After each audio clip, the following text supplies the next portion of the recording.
జిల్లాలో గత కొన్ని గంటలుగా నెలకొన్న ఉద్రిక్త పరిస్థితులపై తెలంగాణ రాష్ట్ర బీజేపీ అధ్యక్షుడు రామచంద్రరావు స్పందించారు. ముఖ్యంగా బాన్సువాడ మరియు కామారెడ్డి నియోజకవర్గాల్లో ప్రత్యర్థులు దాడులకు గురవుతున్నారు. కార్యకర్తలకు ఆయన ధైర్యం చెప్పారు. పార్టీ శ్రేణులందరూ ఐక్యంగా ఉండాలని, ఎవరు ఆందోళన చెందాల్సిన అవసరం లేదని ఆయన స్పష్టం చేశారు. మన ఎమ్మెల్యే గారి మీద దాడి, అదేవిధంగా బాన్సువాడలో జరుగుతున్నటువంటి ఒక అరాచకం, పోలీసు అరాచకం, ఆ రెండింటి సందర్భంగా నేను ఇంటి నుంచి బయలుదేరితే నన్ను అరెస్ట్ చేయడం జరిగింది. నేను పోలీసులు చెప్తా ఉన్నాను, ఈ ప్రభుత్వాన్ని చెప్తా ఉన్నాను, ఎవరైనా సరే మా కార్యకర్తల మీద కేసులు పెట్టే ప్రయత్నం చేసినా, తప్పుడు కేసులు పెట్టినా, అరెస్ట్ చేసినా ఊరుకునేది లేదు. ఇప్పటికే బాన్సువాడలో 70-80 మందిని దాదాపు ఇల్లీగల్గా అరెస్ట్ చేశారు. ఏదైనా మాట్లాడితే పోలీసు అధికారులు అక్కడ రెస్పాన్స్ ఇయ్యరు. ఇక్కడ ప్రభుత్వం మొత్తం కూడా ఎంఐఎం చేతిలో ఉంది. ఎంఐఎం అసదుద్దీన్ వచ్చి మాట్లాడతాడు బాన్సువాడ గురించి. నేను వార్నింగ్ ఇస్తా ఉన్నాను ఈరోజు. ఇది మంచిది కాదు.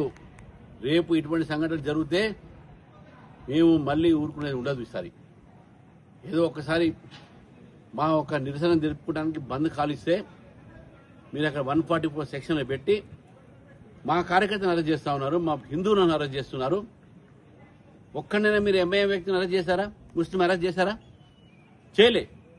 కాబట్టి నేను ప్రజలు కూడా చెప్తా ఉన్నాను, నేనున్నాను మీతోని, పార్టీ మొత్తం మీతో ఉంది. కేంద్రంలో మన ప్రభుత్వం కూడా మనతో ఉంటుంది. భయపడాల్సిన అవసరం లేదు. వీళ్ళ అరాచకాలుగా ఎక్కువ సాగవు.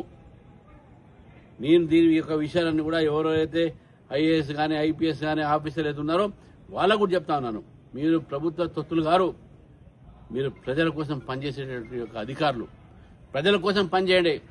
ఎంఏఎం చెప్పుడు మాటలకో లేకుంటే కాంగ్రెస్ ప్రభుత్వం చెప్పు మాటలకో మీరు విని బీజేపీని అక్కడ కార్యకర్తల్ని, హిందూ సంఘాల్లో ఉన్న కార్యకర్తల్ని, ఆ సంస్థలో ఉన్న కార్యకర్తల్ని మీరు హరాస్ చేస్తా ఉన్నారు. It's warning to everyone. మా జోలికి వస్తే, మా కార్యకర్తల జోలికి వస్తే, బాన్సువాడ ప్రజల జోలికి వస్తే మీ ఊరుకోం. It's serious warning I'm just giving. ఈ విధంగా మీరు తెలిస్తే దానికి ప్రతిఫలం కూడా మీరే దానికి బాధ్యత వహించాల్సి వస్తుంది. కాబట్టి బాన్సువాడ ప్రజలకు, కార్యకర్తలు అందరూ కూడా మరొకసారి చెప్తాను, నేనున్నాను మీతోని, పార్టీ మొత్తం మీతో ఉంది, మన కేంద్ర మంత్రులు ఉన్నారు, మన ఎంపీలు ఎమ్మెల్యేలు అందరూ కూడా మీతో ఉన్నారు. భయపడాల్సిన అవసరం లేదు. ఈ ఎంఐఎం చేసేటటువంటి కాంగ్రెస్ పార్టీతో కలిసి దీనికి భయపడేది లేదు. మనం అందరం కలిసి ఉందాము, ఐక్యంగా ఉందాము. మీ మాట నేను ఉంటాను. మరి కొన్ని రోజులు అక్కడ వస్తాను. నేను ఇవాళ రావడానికి బయలుదేరితే నన్ను ఆపేశారు. ఎన్ని రోజులు ఆపుతారు చూస్తాను నేను, ఎన్ని రోజులు ఆపుతారు. కాబట్టి ఆపే సమస్య లేదు. ఆపినా వచ్చే అది తప్పకుండా వస్తాను, మీతో ఉంటాను. మిమ్మల్ని మేము కాపాడుకుంటాం, మనం అందరం కాపాడుకుంటాం అని చెప్పేసి కూడా మీ అందరూ తెలియజేస్తాను. నమస్తే. భారత్ మాతాకి జై.